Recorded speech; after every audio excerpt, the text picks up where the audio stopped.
What's up everyone, Leon here, back again, and this time we've got some more cycling content. Today I want to really discuss whether or not I feel like Zwift is a good way of preparing you for brutal climbs. As you might have seen in my last video, I'm preparing for a Sportive Struggle Borderlands.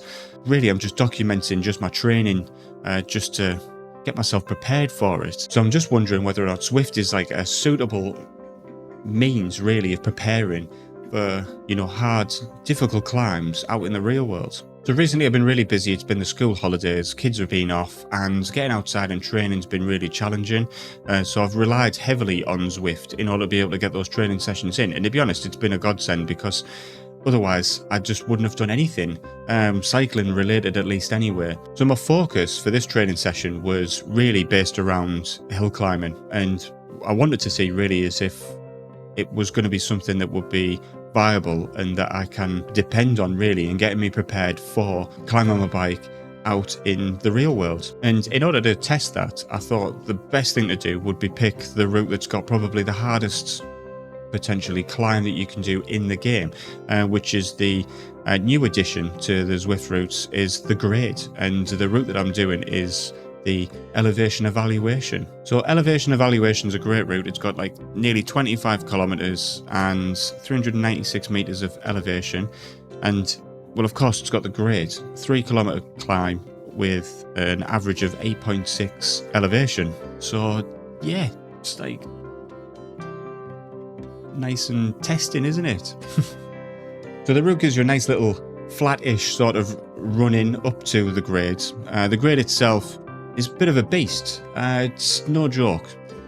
Like you have to dig deep, and if you want to do it as quickly as possible, you just have to endure some pain. But what do you expect? 8.6, gradient. It's gonna be a challenge. And it was. So I figured that this would be the perfect route in order to test to see whether or not my legs are going to be capable really of getting me round the Struggle Borderlands 100-kilometer route. And to be honest, I think it is. I think like it definitely adding this in has been a good test really, and a good way of marking where I am and what my capabilities are. Obviously training indoor does lack some of the things that you experience when you're outside. Of course it does. You're on a static bike, but in terms of like what it does to your body and what you need to do with your body in order to get you up the top of that virtual hill, it definitely prepares you well, I feel, in order for the real hills out in the real world. One thing about doing it, and one thing that I have really appreciated with all of the Zwift training that I've done recently, is finding a rhythm within doing things, picking a cadence that I'm comfortable with, within a gear, and kind of just sitting on that and pushing through. Guess as well, like the estimated watts that you're using, that's a really good indicator just of knowing what I can push out, what's not going to burn me out really fast. So I felt like I got into a good groove. I mean, granted, I was blown out my ass. It was a challenge, but when I got to the end of it, still had a good 20 odd kilometers of a route to ride, which is one of the key points of choosing this particular route, was in order to be able to do a really challenging climb and then continue to keep on riding. I didn't want to get to the top and just stop. I'm not going to do that when I do this Sportive. I want to keep on going. I don't want to have to stop. I just want to keep on riding. It's like, that's the plan. When doing the grade, there were certainly moments where I felt like I could push on a bit harder, felt like as if that would be the good thing to do, and that was quite early on, especially when it was straight. And I think I'm quite pleased that I kind of found a rhythm that I felt comfortable in, that I felt like I was challenging myself, but also at the same time I wasn't emptying the tank too soon. So the plan served itself well. I will say that there is one point in the grade that is quite interesting, which is when you get to the top of the straight and you get a little delve, and it is a bit of a confusing place to be because there's a part of you that wants to just hammer down, and then there's also a part of you that just wants to just coast it. I guess if you're just riding it, it probably doesn't really matter too much. If you're wanting to get an FTP grade, you're probably going to have to keep on pedaling, and you're going to have to, otherwise it's going to have a negative impact on what it outputs at the end. But yeah, I was quite happy with the pace. It left me with enough in the tank in order to be able to continue on with the rest of the route. Granted, it wasn't full of large climbs or anything of that nature, but it still is, 20 kilometers, which is a reasonable amount of distance, really, especially after you've done such a challenging climb. So the silver lining really is, you do the grade, you get an FTP score, and well, I got a new one, 211, so it's gone up. So happy with that. Nice little confidence boost. Is it going to be enough in order to see me around the big hills of the Yorkshire Dales? And, well, I mean, there's only one way to find out, which is actually doing it.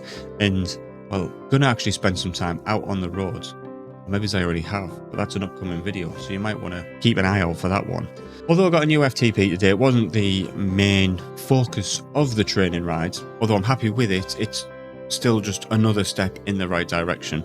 And probably won't be a while before I do another one, but that will come in the future. Maybe it's after I've done the Sportive, probably. But yeah, there's still a lot of work to be done to get me ready and to be able to give the best of myself on the day.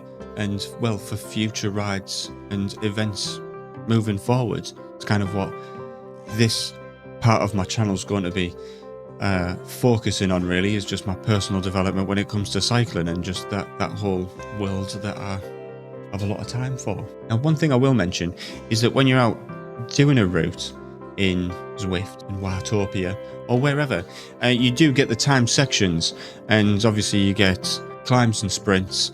And, well, with this one, there was 2 sprints in particular. So there was the Woodland sprint and the Sasquatch sprint. And, well, I was a bit knackered at first, and I did one. To be honest, it wasn't the best, and it frustrated me. So I turned around, gave it nails, hammered the life out of it. Look, I'm not the fastest, I didn't take the top spot, but I do appreciate the fact that they have these sections, which gives you something really to just knuckle down and just go for. It's a good excuse, really, just to ramp your heart rate up, get your breathing going, and it all just adds really to what you're doing. So I do quite like them, and obviously you get something at the end. I mean, you can even have green jerseys, polka dot jerseys, things like that you can ride on the day if you get like a top spot. It's a nice little incentive, I think. Indoor training on Zwift has been an absolute lifesaver. Moving forward, it's always going to be something that's part of my training regime.